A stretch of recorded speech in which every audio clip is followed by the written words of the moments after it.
SRADET des Hauts-de-France. Il y a des interventions. Guylain Cambier, Cathy Hulstecker et Julien Poix sont inscrits. Guylain Cambier. Merci, Monsieur le Président.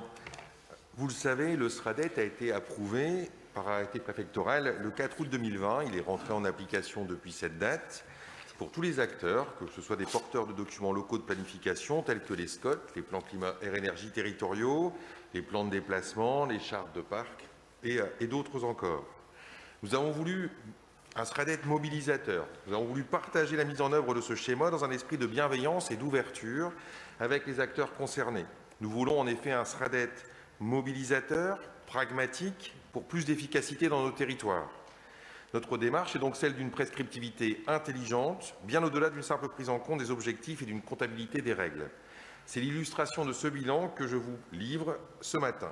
Pour mémoire, ce premier bilan s'inscrit dans le cadre de la loi NOTRe, qui prévoit que dans les 6 mois suivant le renouvellement général des conseils régionaux, le président du conseil régional présente à l'Assemblée un bilan de la mise en œuvre de ce schéma.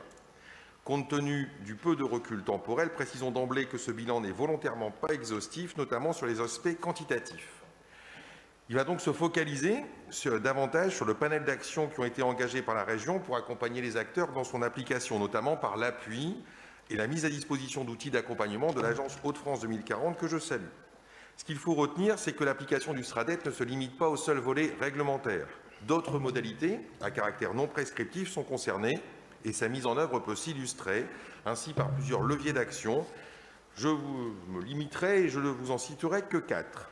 Une région qui accompagne les territoires en développant leurs ressources avec la mise à disposition d'outillages diversifiés, par exemple les fiches thématiques et guides méthodologiques du SRADET, la base de données, des cartothèques des plateformes Géo-de-France et de l'occupation du sol, OCS2D, qui va jusqu'à la parcelle, l'animation d'un réseau d'acteurs de l'aménagement, des observatoires régionaux, climat, air, énergie et déchets matières, que nous faisons en partenariat avec le CERD et la CERC.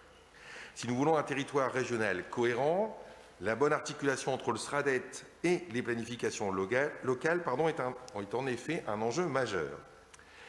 Deuxième levier, c'est une région qui met en œuvre le SRADET. Nous avons une stratégie régionale, des partis pris, des objectifs que nous déclinons dans nos actions, mais aussi en alimentant le contrat de plan État-région. Je vous en donne là aussi quelques illustrations. Les politiques et démarches mises en place sur la redynamisation des centres-villes, centres-bourgs, les volets mobilité des personnes et des marchandises, le volet biodiversité, les enjeux énergétiques de l'ambition REF 3 ou encore en faveur des grands projets régionaux comme la directive régionale d'aménagement sur le canal Seine-Nord. Troisième levier, bien sûr, une région qui anime des acteurs ou des réseaux d'acteurs territoriaux tels que les SCOT, les plans climat air énergie territoriaux, nous en parlions, les agences d'urbanisme avec un réseau tel que Urba 8, nos parcs naturels régionaux ou encore l'animation régionale des déchets. Mais je n'oublie pas le quatrième levier d'action consacré aux indispensables indicateurs de suivi du développement régional, puisque, en effet, s'il est important d'accompagner la mise en œuvre du SRADET, il est tout aussi essentiel d'être capable d'appréhender et de mesurer ses effets à court, moyen et long terme. Nous avons donc 37 indicateurs, restreints mais significatifs, qui ont été définis afin d'avoir un suivi global de l'évolution du contexte régional, tant en termes quantitatifs que qualitatifs. Ces 37 indicateurs sont donc renseignés et illustrés ou cartographiés dans le rapport que vous avez à votre disposition, indiquant l'évolution des premières tendances qui se dégagent. Pour conclure, je voulais rappeler que notre SRADET apporte et apportera de nombreux bénéfices concrets pour les habitants, comme par exemple en matière de qualité de l'air, donc de santé, de cadre de vie.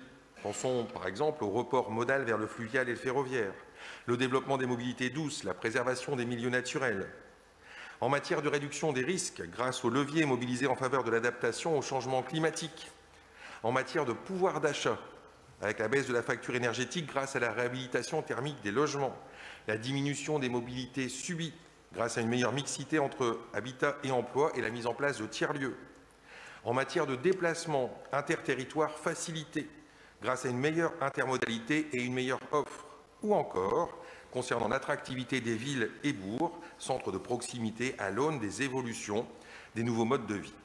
Grâce à une offre commerciale centre-ville, périphérie plus équilibrée, une offre de logement plus adaptée aux besoins, une accessibilité numérique de nouveaux espaces collectifs mutualisés.